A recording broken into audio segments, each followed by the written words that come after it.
In early September of 1990, the pine-covered hills of western Montana were beginning to change. The air turned cool in the mornings, leaves flickered with hints of amber, and the skies stretched wide and blue above the rugged ridges. It was the perfect time for a school trip before the weather shifted, before the days shortened. Casey Beller, age 12, packed her backpack the night before with practiced precision. She was quiet by nature, a thoughtful girl who loved books about survival and adventure, often folding corners on pages that describe how to build fires or read moss for direction. Her room was lined with drawings of mountains and trees, and on the back of her door hung a map of the national forest her school was about to visit. She was excited and nervous, but excited. The trip was a 2-day camp organized by Ridgewood Elementary School. The plan was simple. Students and teachers would hike into the protected forest land, set up tents at a ranger-cleared base camp, and return home on Sunday afternoon. There were 22 students, 4 chaperones, and 2 teachers.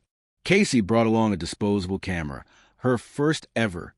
Her parents had bought it at a gas station on the way to school that morning. She carried it proudly in a mesh side pocket of her bag. The group arrived at the edge of the forest just before noon. Laughter and voices echoed beneath the trees as kids hoisted backpacks and adjusted jackets. Casey stayed near the middle of the group, sometimes lingering at the edges to snap a photo of something others didn't notice. A pine cone, a lizard darting across a stone, the way sunlight fell in diagonal stripes through the branches. They made camp before sunset, and that night, the children roasted marshmallows and told ghost stories by flashlight. Casey was quiet, but smiling. One classmate remembered her, saying the stars out here look like tiny cracks in the ceiling of the sky. The next morning, they set out on a nature walk. Groups were kept close, the trail well marked. But by mid-afternoon, during a stop near a small meadow with a view of a narrow waterfall, someone realized Casey wasn't with them. At first, they assumed she had fallen behind while taking pictures. One teacher turned back to retrace their steps. Then another. Minutes passed. Then an hour. The group returned to camp to check if she had gone ahead. No one had seen her. By early evening, the rangers were called. Search protocols went into place. The forest was dense, the terrain uneven. Countless side trails crisscrossed through the trees, many unmarked and some leading into narrow ravines or rock formations. Helicopters flew overhead. Dogs were brought in. Volunteers combed through thick underbrush and riverbanks for any sign, a footprint, a scrap of cloth, anything. They found nothing.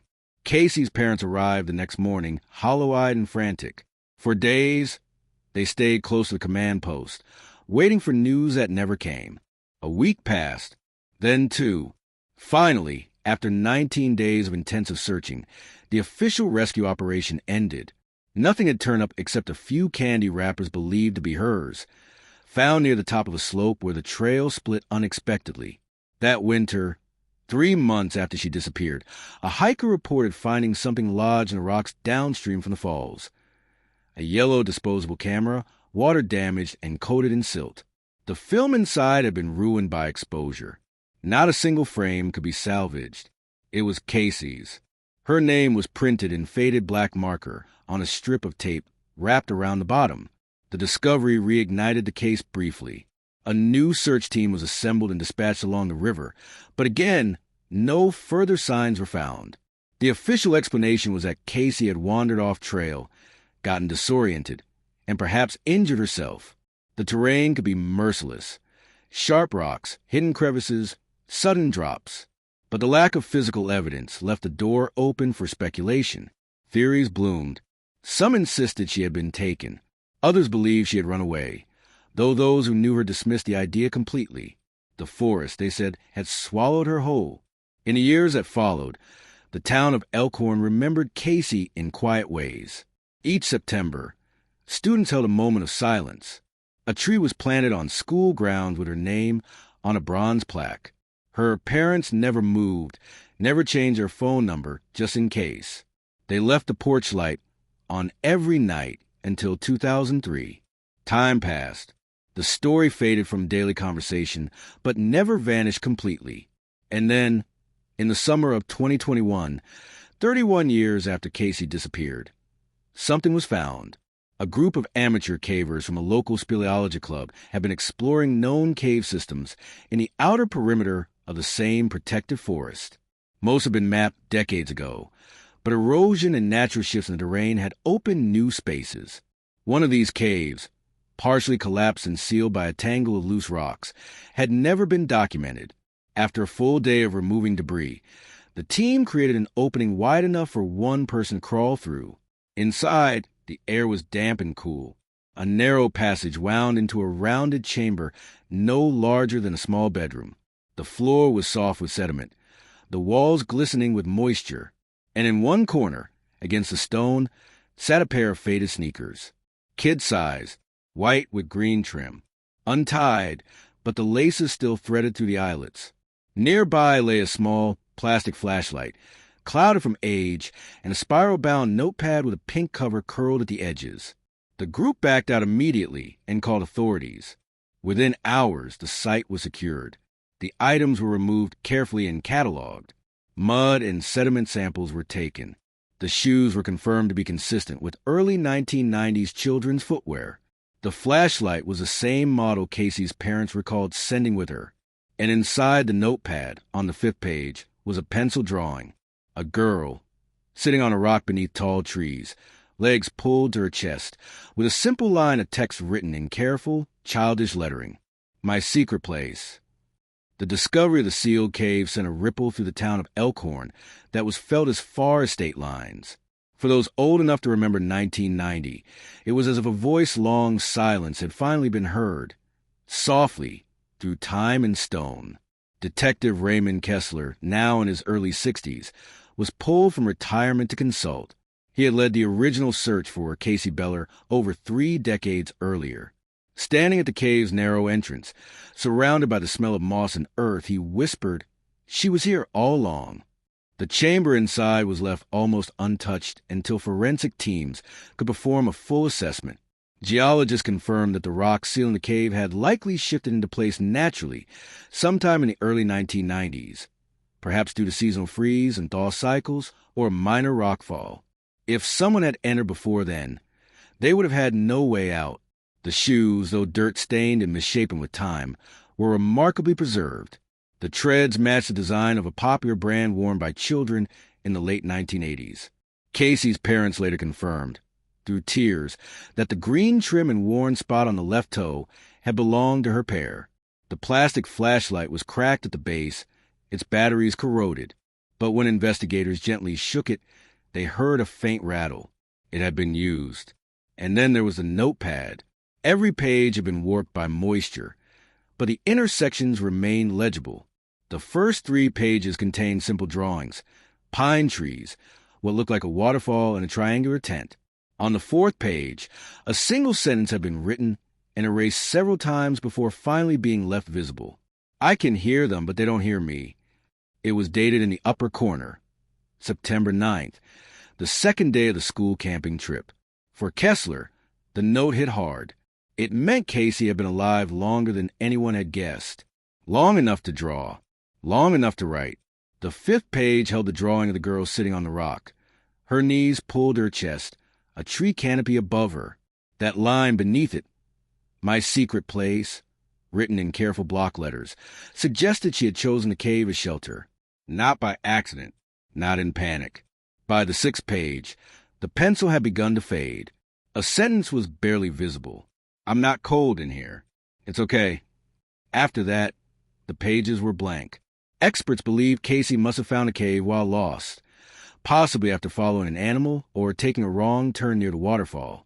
Maps later revealed the cave entrance was only about half a mile from the campsite, but due to the thick undergrowth, jagged elevation changes, and absence of signage, it was easy to see how no one had found her.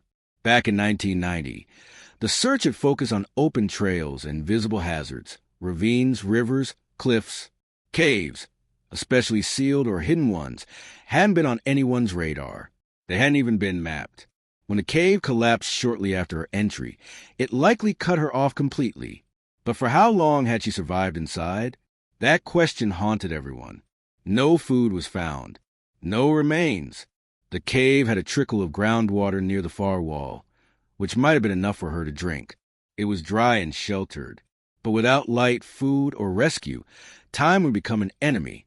The leading theory was heartbreaking. Casey had stayed calm. She had waited. She had drawn. And then, nothing. When the items were shown to her family, her mother could barely speak. She traced the edge of the notepad and said she was always drawing trees, always writing. The town organized a candlelight vigil. Within days of the discovery, residents gathered in the school gymnasium, where photos of Casey were placed alongside the newly found objects, now preserved behind glass. A looping slideshow showed pictures from a 1990 school yearbook. Her classmates, now in their 40s, stood in silence, some with children of their own by their side. And then came the questions. Why had no one found the cave sooner? Why had no technology, no dogs, no aerial scans led them to her? It was a sobering reminder of how fragile the margin for error had been. A child lost in the woods, finding a small cave for safety. A collapse. Silence. Detective Kessler returned to the site one last time before the trail was closed to preserve the cave. He stood by the entrance, now marked by orange surveyor's tape, and whispered, "We walked right past you. I'm so sorry." Later that week, a ranger named Elise Drummond, part of the cave expedition, returned to the chamber with a final request from Casey's family to leave something inside. With permission, she placed a small wooden box in the same corner where the shoes had been found. Inside it, a letter from Casey's mother, a copy of one of her childhood drawings, and a tiny card bearer that Casey had once kept on her desk. The box was sealed, protected, and left in the care of the cave that had, for so long, held her story. A decision was made to rename the trailhead leading into the region, the Beller Path.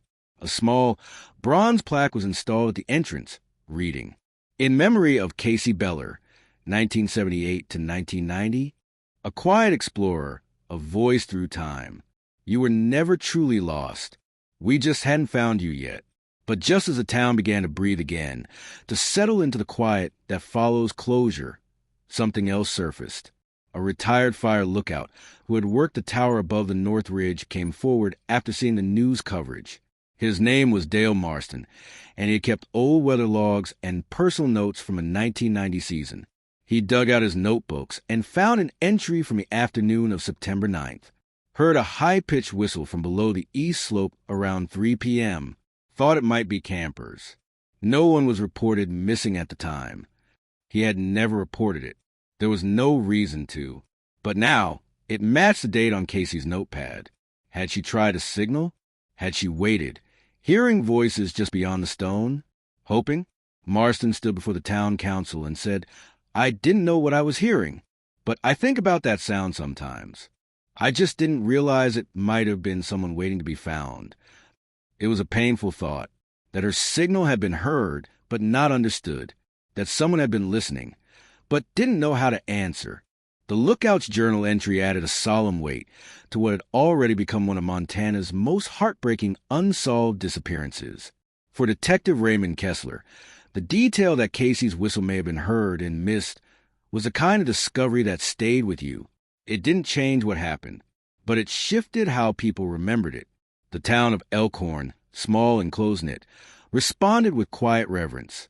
School children, most of whom hadn't even been born when Casey vanished, began leaving folded notes and pine cones on the bench installed at the base of the trailhead, now bearing her name. The words, "We found you," had been etched gently into the wood grain, just below the plaque. Yet, even as the town found comfort, a new curiosity stirred. Among the items found in the cave, one detail had gone mostly overlooked, until a forensic analyst examined the inside cover of Casey's notepad with UV light. There, in nearly invisible pencil, was a line of text written at the very edge of the first page. She said I could stay here, too. Detective Kessler returned to the lab in person to read the note. His first reaction was confusion. Casey had been alone. At least, that's what everyone had believed. But now there was a new question. Had someone else been in that cave? The handwriting analysis suggested the line had been written with less pressure, shakier, as though by a younger hand, or someone writing while lying down. The letters were uneven, a different rhythm from Casey's earlier, confident lines. And if Casey hadn't written it, who had? The investigation shifted again. Kessler and his team began reviewing missing persons cases from the region dating from the late 1980s to early 1990s. They weren't expecting much, just diligence. But then, buried in a non-digitized file from 1988, they found something. A 9-year-old girl named Marina Lowe, reported missing during a family camping trip only 30 miles north of Elkhorn. She had been playing near a creek while her parents set up camp. One minute she was there, then she wasn't. Searchers found only a shoe near the edge of the water. The current was strong. Officials had assumed she had drowned. Her name was never linked to Casey's. Until now. The report included a small photo, dark hair, bangs across the forehead, a shy smile. Marina had disappeared 2 years before Casey. If this cave had been opened in 1988 and no one had found it, could she have found it first? Ellis, now co-leading the reopened investigation with Kessler, contacted the Lowe family. Marina's parents were still alive, living in Idaho, long retired. When they were shown the drawings from Casey's notebook, they fell into silence. Then Marina's mother said, she used to draw trees like that, always with big roots. She'd say they looked like arms hugging the dirt. It wasn't proof, but it was enough to warrant a deeper search. The cave was re-examined with new equipment, 3D scanners, thermal imaging, and trace analysis. And this time, something else was found. Behind a flake of rock near the cave's rear wall, tucked into a dry crevice, was a second notepad, smaller, nearly decomposed. Only one page was readable. On it was a drawing, faint but unmistakable. 2 girls, one taller, one shorter, sitting side by side. In front of them, the jagged shape of a cave mouth. Above their heads, speech bubbles with faded words. Only one phrase remained clear. Don't worry, I'll keep you company. This time, Kessler didn't speak. He simply nodded. The theory was no longer just theory. Marina had been there. Maybe first. Maybe by chance. Maybe by instinct. The way children sometimes find safety not by logic, but by feeling. And then, 2 years later, Casey had found the same space. Had they overlapped? Had Casey arrived and found evidence of Marina, drawings, belongings, maybe even remains? Or, however unlikely, had they been there together? A somber forensic sweep followed. Deep in the back corner of the cave, preserved in the dry sediment, 2 sets of small handprints were discovered, one overlapping the other. Both appeared to be female, child-sized, though too faint for identification. And then came one more clue. Wedged between 2 rocks near the back was a single barrette, a simple pink plastic clip in the shape of a butterfly. The Lowe family confirmed it as identical to one Marina had owned. Her mother still had a matching one, kept in a drawer all these years. The story now carried a new weight. Casey had not been alone in those final days. Somehow, against all logic, 2 children, lost years apart, had found the same hidden space, and in it, each other. Whether they were both alive at the same time, or whether Casey had found traces of Marina and left her own behind, the result was the same. The cave became a shared story, a place of shelter, a place of memory. Back in town, the news was met with disbelief, then quiet awe. Marina's name was added to the memorial plaque beside Casey's. Her family came to Elkhorn for the first time in 31 years. At the trailhead, Marina's mother wept softly as she ran her hand over her daughter's name. "We buried an empty box back then," she said. "Now I feel like I know where she stayed." The trail was briefly closed while preservation efforts were made. The cave would remain sealed, not by accident this time, but by design. It would be marked, protected, and named the Cave of 2 Voices. Each year, on the anniversary of Casey's disappearance, the town now holds a moment of silence for both girls. And at the local museum, their drawings, restored, framed, and displayed side by side, greet visitors who come not for answers, but for remembrance. In the corner of the display, beneath soft light, is a plaque that reads, "One found her place. The other kept her company." But as the exhibit was being finalized, something unexpected arrived by mail. A plain envelope. No return address. No letter inside. Just a photograph. 2 child-sized shoes. Clean, untouched, resting at the mouth of a cave. Detective Nora Ellis examined the photograph with practiced care. It had been mailed directly to the Elkhorn Police Department. No sender, no fingerprints, and no accompanying note. The image itself was sharp, printed on modern photo paper, and bore no timestamp. But what it showed was impossible to ignore. 2 pairs of child-sized shoes sat side by side at the mouth of a cave. They were not the worn sneakers found in the sealed chamber. Those had already been preserved and cataloged. These were clean, untouched, resting on dry stone, as if recently placed. At first glance, the setting seemed unremarkable. Rocks, brush, a dark opening in the background. But when compared to existing records, Ellis noted something chilling. It wasn't the same cave that had held Casey and Marina's belongings. It was another entrance, similar in appearance, but slightly different in shape and terrain. She pulled topographical maps of the area. The entire region around Elkhorn was riddled with limestone formations, making it rich with caves, many documented, others still unexplored. Most of them were isolated, difficult to access, and potentially dangerous. If this photograph had been taken recently, someone had either discovered another cave or wanted to suggest that more secrets lay waiting. Ellis sent the photo to state geologists and cave mapping experts. Using digital overlays, they triangulated possible locations based on the unique rock formations in the image. One spot stood out, a narrow ravine northeast of the original cave site, known locally as Raven's Hollow. It had been surveyed decades ago, but never fully explored due to instability concerns. With cautious approval, Ellis assembled a small team. Guided by the terrain in the photograph, they hiked in silence for nearly 2 hours through dense pine and uneven rock. When they reached the ravine, it was immediately clear they'd found the location. The cave mouth was low, just over a meter tall, partially concealed by hanging roots and brush. And sitting exactly as shown in the photo were the 2 pairs of shoes. They were still there. One pair was pink, size 6 children's canvas. The other, white with blue trim, slightly smaller. Both looked aged, but not rotted. Someone had preserved them, then placed them deliberately. Ellis felt her pulse rise. The scene was eerily staged, as if awaiting discovery. Nearby, tucked into a crevice between rocks, they found a plastic bag. Inside was a notebook, its cover soft and water-stained. It wasn't spiral-bound like Casey's, but rather a small cloth journal with floral print. They opened it. The first page read, September 14th. I heard someone outside. I think it's a friend. Beneath it, a drawing of 2 stick figures standing side by side under trees. No names, no dates beyond a day and month. The handwriting didn't match Casey's or Marina's. Ellis scanned the remaining pages. Heart-thudding. Most were blank. A few contained scrawled lines, nothing complete. One page near the middle read, She says the woods are good at hiding. That's why she stayed. That phrase chilled everyone present. That's why she stayed. The bag also contained a child's toothbrush, a cracked compass, and a pencil missing its eraser.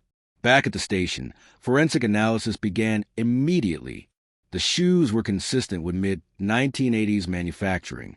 One pair had faint traces of pollen, an uncommon species found only in northern Montana, suggesting they had been stored elsewhere before being brought here. As for the journal, the ink was dated as at least 30 years old. But again, the handwriting didn't match either of the known girls. So who had written it? The team began scanning historical records again, looking further back this time. Before Marina, before Casey, and then they found it.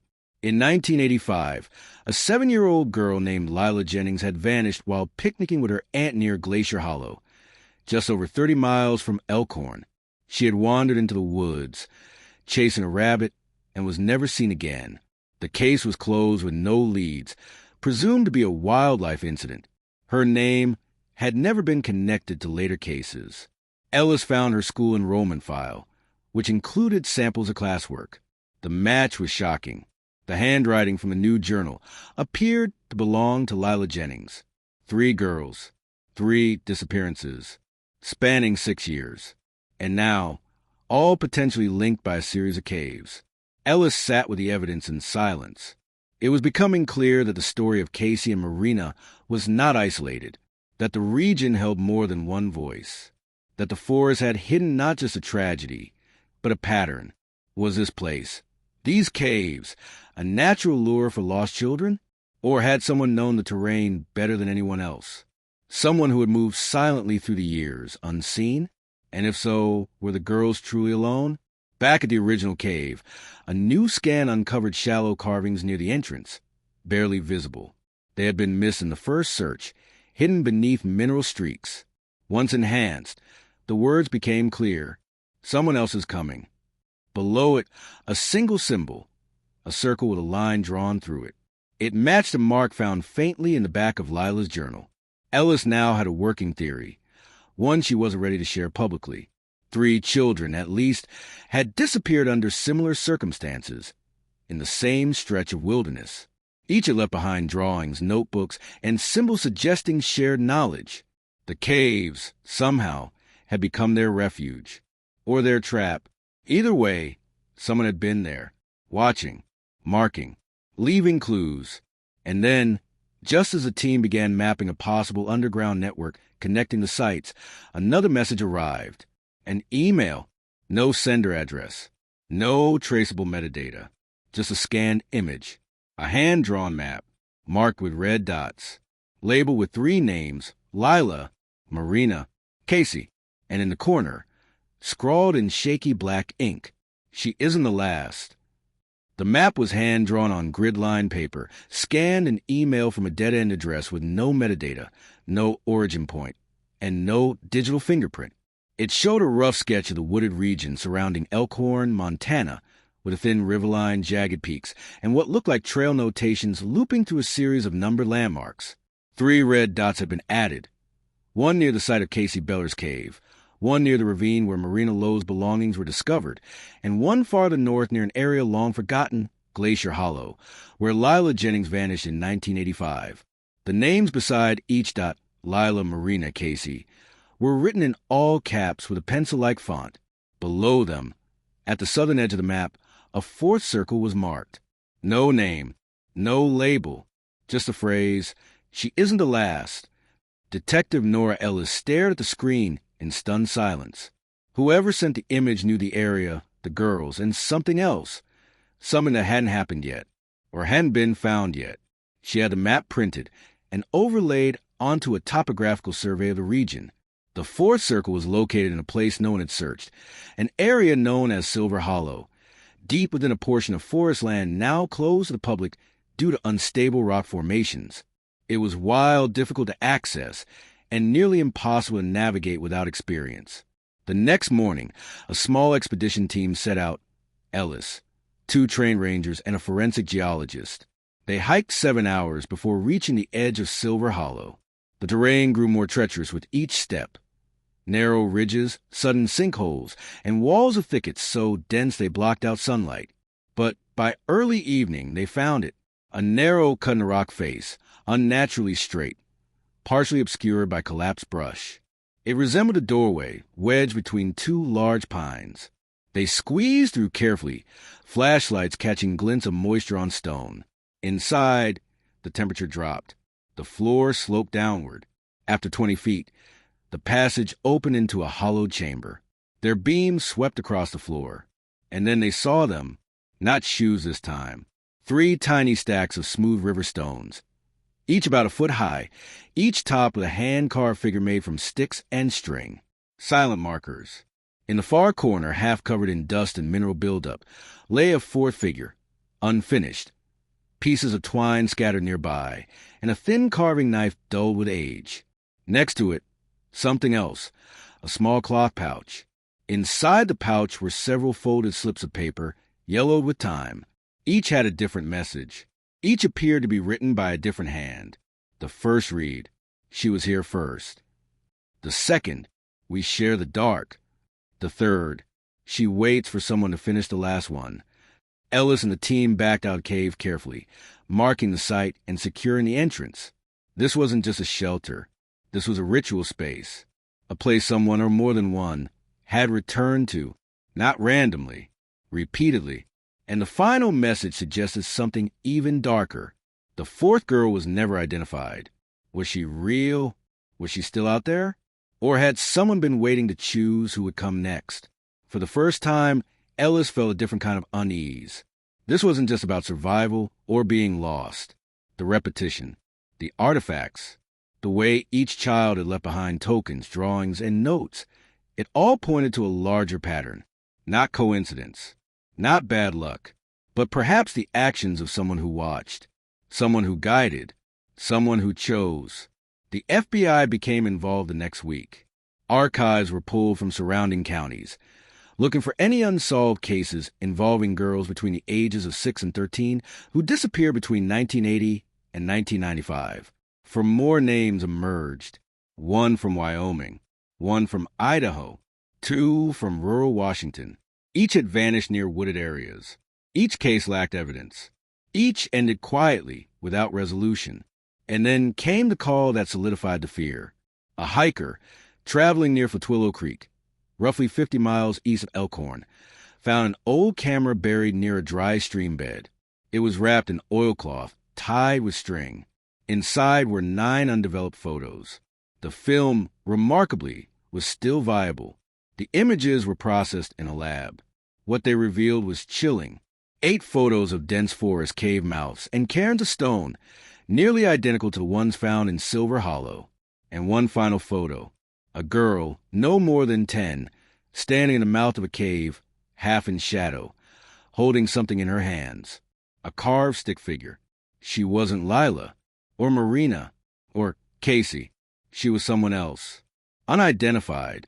And in the lower corner of the photo, partially obscured by a tree branch, was a carved symbol on stone, a circle, with a single line running through it.